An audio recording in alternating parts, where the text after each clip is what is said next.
بسم الله والصلاة والسلام على رسول الله صلى الله عليه وسلم. النهاردة إن شاء الله هنتكلم بعد ما نصلي على سيدنا محمد صلى الله عليه وسلم عن نادي الهاتريك خارج الديار. ليه بنتكلم في الموضوع ده دلوقتي؟ نتكلم لأن إمام عاشور انضم اليوم بعد مباراة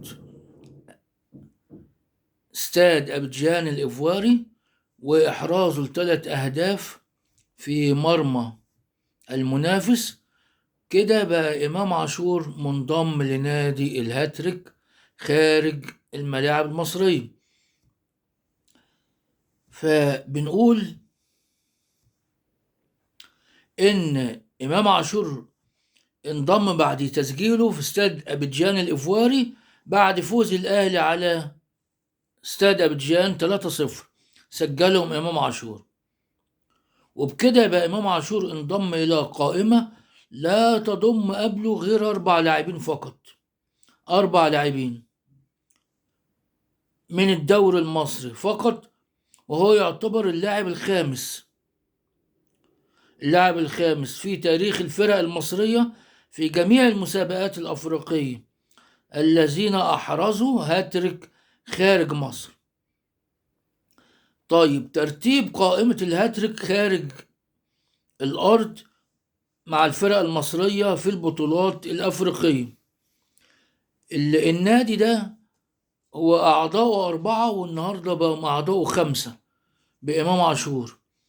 النادي ده بدأ سنة 1969. مين اللي أسس النادي ده؟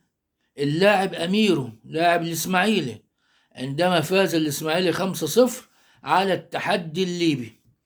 وفي الماتش ده أحرز أميرو 3 أهداف هاتريك في مرمى التحدي الليبي.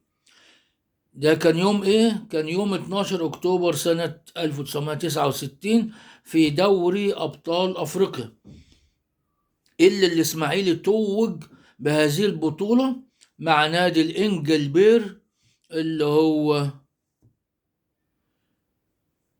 فاز عليه الإسماعيلي. وإسماعيلي فاز ببطولة أفريقيا، أول بطولة للفرق المصرية، أول بطولة للفرق المصرية فاز بيها في دوري الأبطال. طبعا فاز بيها النادي الإسماعيلي على الإنجلبير.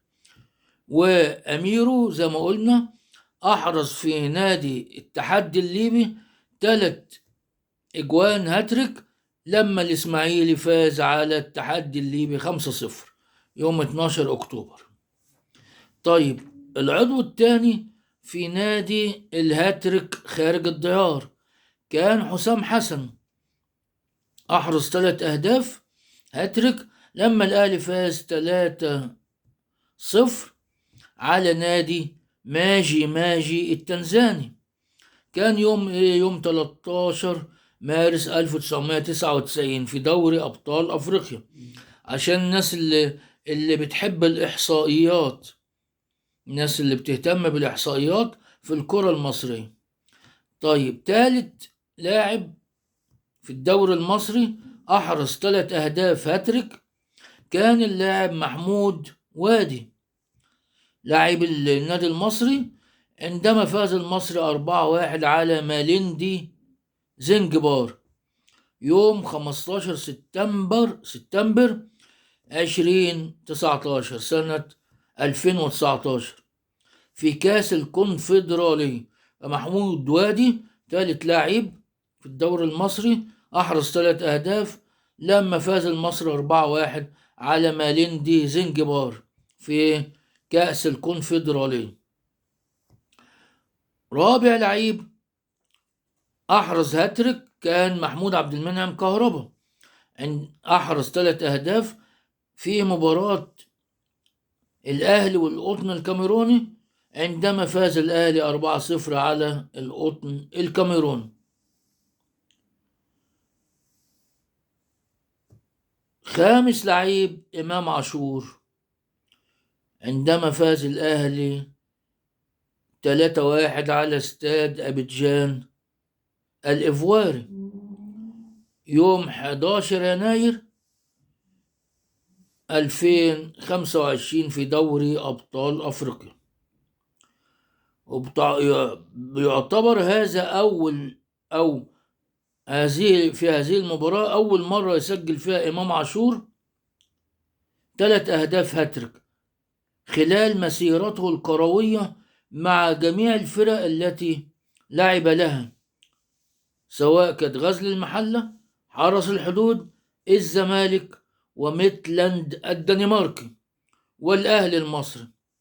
فمبروك إمام عاشور دخوله نادي الهاتريك خارج الأرض، وعقبال باقي اللعيبة المصرية إن هم يدخلوا هذا النادي، لأن زي ما قلنا عدد أعضائه كده بقوا 5، عايزين نكترهم عشان يبقى لهم مجلس إدارة وأعضاء. وإن شاء الله نشوفكم على خير في فيديوهات قادمة، ونقول سلام عليكم.